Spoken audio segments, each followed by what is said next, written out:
time, give yourself patience. I'm a person that writes down, you know, goals and objectives and things that I want to do with my life. And I always find when you write things down, it becomes visual, and it becomes, you know, it's something that you see every day that constantly reminds you to keep working hard. Also, a lot of patience. I find that you need to be kind of patient with your success. You know, it takes about 4 or 5 years to create and build an overnight success. You actually can have every single thing you want, only if you are willing to work hard for it, willing to be patient as well. And you know, for me, it took me about 8, 9 years to get to where I am today. What you're seeing is years of preparation and years of things that are happening behind the scenes. But because people say apparently I make it look easy. First of all, I wake up every morning at 5 and I go to bed 1 a.m. I sleep for 4 hours a day. I don't even know how I'm still awake and alive and just going. But that is the thing with, you know, wanting to be and wanting to be successful. And you know, you can't teach somebody to be successful and you can't teach somebody to want to be successful. So if you're sitting here and you already know, like, I'm going to kick the shit out of his life, then you are already one step ahead. But you can have every single thing that you want as long as you are willing to work hard for it. All right? Thank you very much. The world is so difficult for a young girl, so I just want to lend my voice, my platform, the attention. I mean, I can't have all this celebrity and all these followers without using it for all the right reasons. So, what is your purpose? Have you found it yet? Have you figured it out yet? I think I am living my purpose at the moment, whether it's to inspire via words, to inspire via my work, to inspire via my actions, to inspire via the life that I lead, to inspire via my bravery, my, you know, my awesomeness, my greatness, just being brave enough to live a full and happy life. Wow. And being brave enough to make mistakes in front of the world and pick yourself up and carry on. Listen to me, because I mean, I come from poverty to being able to do what I'm doing today. You can have every single thing you want, not at the same time, because I mean, where would you put it? Where would you put everything? But you literally can have every single thing you want, and it depends on one thing. And this brings me to my very last point: unlocking your mind, changing your mindset, changing barriers. The only barrier is your mind. If you think you can't do it, obviously you can't do it. If you believe you can do it, if you believe you're worthy of having it, then chances are you are going to have it and it's going to be all yours. Announcing an opportunity to get children into school. You know, my bursary fund 2 years ago opened the doors up for 10 girls. You know, this year I want to make it 10 more, even 20. So I've been working very hard the past couple of months trying to put bursaries together. And hopefully my 67 minutes will be putting, hopefully one day, let's say 50 years, putting 67 girls through tertiary education, all the way to PhD. Do you ever just like sit in a fluffy chair over there and think to yourself, you know, you can't believe all this has happened? And what are some of the highlights for you? I mean, every moment, you know, I'm grateful. Every single moment, my heart is filled with gratitude. I'm well aware that what I have, you know, I'm very blessed. I work very hard, and I can never ever take what I have for granted at any given time. So I do stop, especially in, you know, that's why I created this room. I love being surrounded by all my beautiful clothes and handbags and shoes. That's why I buy them. Just look at them the whole day.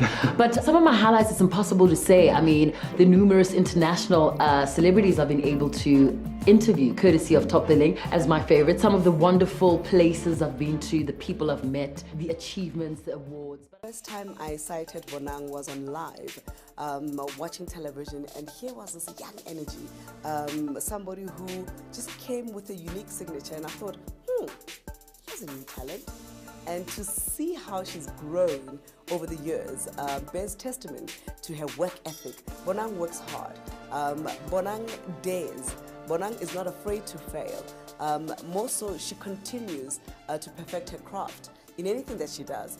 And you know, when she cites me as one of her mentors, for me it says then maybe I've done something right, where young people have gleaned something from my generation and our experiences, and they're writing their new narrative about black excellence, about black girl excellence. And this industry needs young people who have the dedication, the commitment, the passion, the zeal, the fire, the hunger. And she has all of that in some.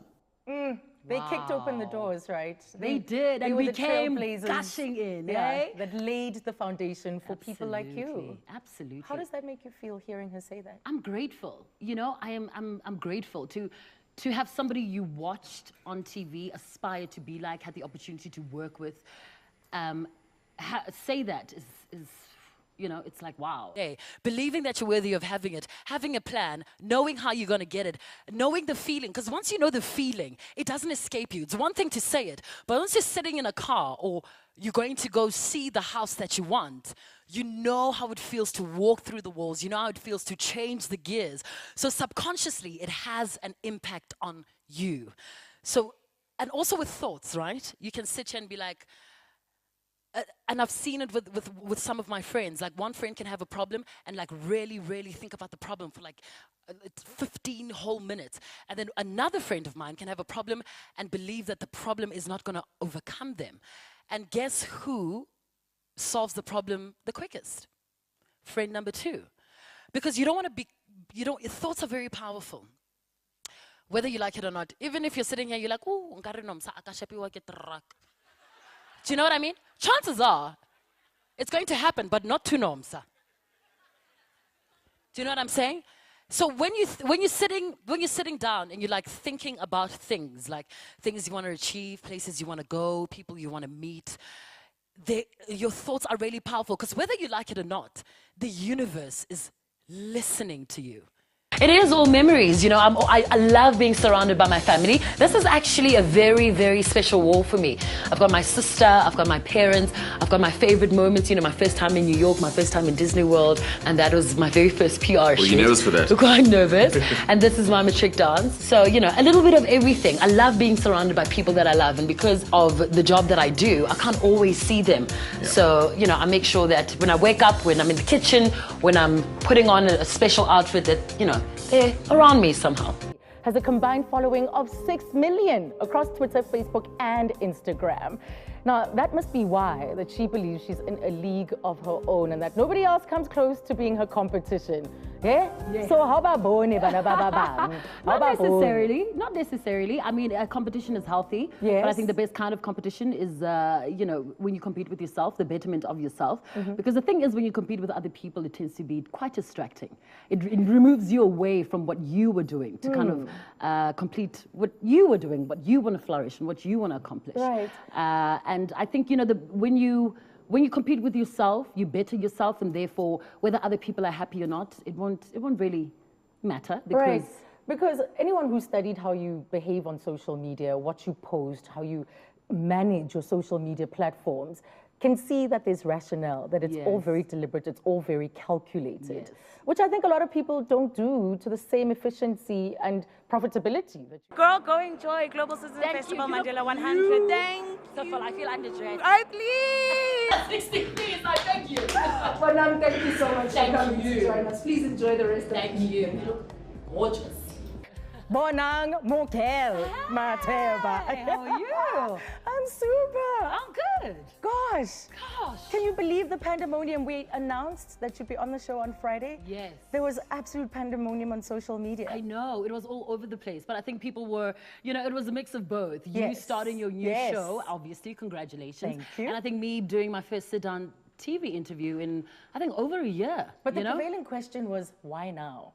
I think the prevailing question is, congratulations to you, ma'am. All righty. I think we need to congratulate you on your show, all right? I'm going to take over for a couple of moments. So I'm going to, I've got something very special for you, Azza. This is your first show. We need to celebrate you. Queen so Bee, please what did take you a step in. I've got some flowers for you. Congratulations. Congratulations. I'm so honored to be your first guest. Have a seat. I have a few questions for you, obviously.